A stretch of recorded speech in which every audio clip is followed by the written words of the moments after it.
Hai guys, Assalamualaikum warahmatullahi wabarakatuh.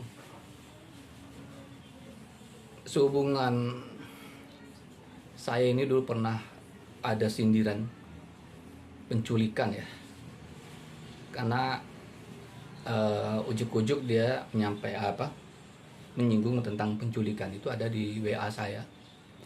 Kemudian saya juga pernah melihat ada, ya saya nggak tahu apakah inti atau bukan, ada orang yang saya curigai lah menggunakan mobil.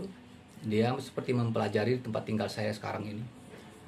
Kemudian di rumah saya yang atau tempat tinggal saya tetap di Kabupaten Sukabumi, itu juga masyarakat sering menyampaikan kepada saya, Pak, sering ada orang yang menanyakan Bapak gitu, sering yang datang ke rumah Bapak gitu, ada yang menggedor pintu dulu kan. Nah, cuma informasi itu ya saya nggak nanggapin, itu terserah lah saya bilang. Yang penting pada intinya, yang penting proporsional gitu. Kalau memang saya yang proses hukum, yang penting proporsional. Tapi ya kalau tidak proporsional ya berarti udah nasib saya ya, karena saya udah capek. Saya membela negara, saya berjuang untuk membela rakyat. Tapi yang saya dapatkan adalah hanya penyiksaan, ancaman, teror, ya, yang sehingga saya dan sekeluarga itu jadi korban. Bahkan orang tua saya juga ikut jadi korban. Nah, ini apakah berani nggak memproses hukum secara profesional? Nah, ini yang saya maksud. Saya nggak takut saya ke proses hukum. Proses hukum lah. Pelanggaran yang terjadi sama saya itu kan seperti diagnosa yang direkayasa oleh dokter Mas RSUD, bagaimana? Ya, adanya seorang kepala badan, ya, bayangkan kepala badan membuat ancaman di dalam melalui surat, itu bagaimana? Itu 2016. Nah, rekayasa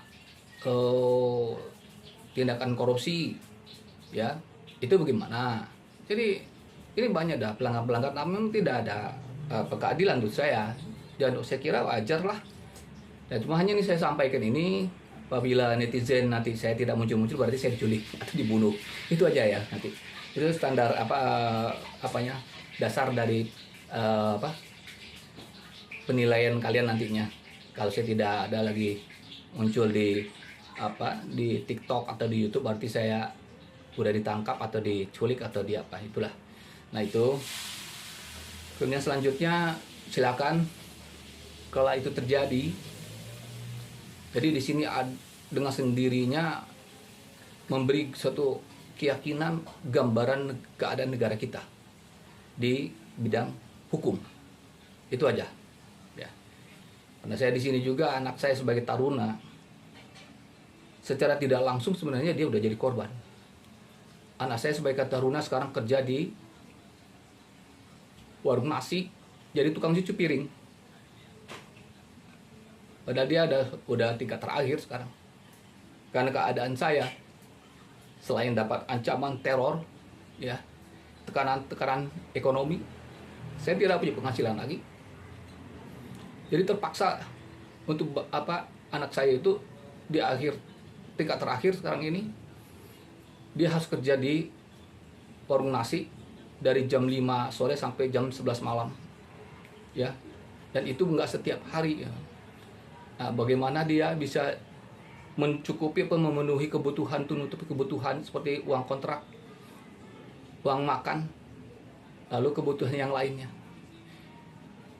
Nah, keadaan ini saya udah gak sanggup saya menerima gitu. Makanya saya siap, mau diapain oleh negara, saya siap, saya terserah. Ya.